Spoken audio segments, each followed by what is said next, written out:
আজকে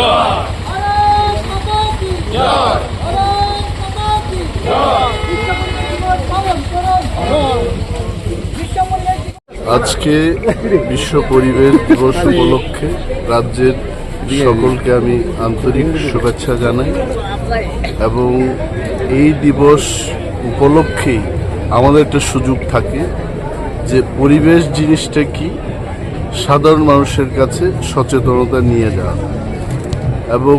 আমরা সবাই জানি যে পরিবেশকে যদি আমরা সুন্দর এবং সুস্থ না রাখি মানব সমাজটাই থাকবে না। গাছপালা যেমন লাগাতে হবে, অক্সিজেন বৃদ্ধি করতে হবে, তেমনি আমাদের প্লাস্টিক বর্জন করতে হবে, যে সমস্ত জিনিস ইকো ফ্রেন্ডলি না, পরিবেশের বিরুদ্ধে যে সমস্ত জিনিস আমরা তৈরি করে থাকি সেটাকে আমাদের বর্জন করতে হবে।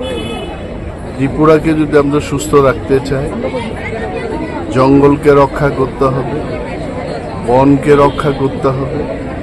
যে সমস্ত ক্যাচমেন্ট এরিয়া শুকিয়ে যাচ্ছে, ফ্লাড হচ্ছে, এই কারণগুলো আমাদের চিন্তা করে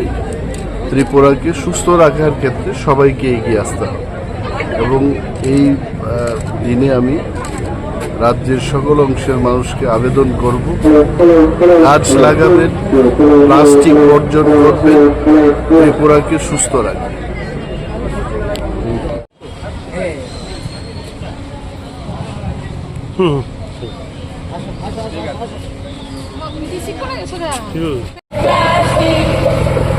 আমরা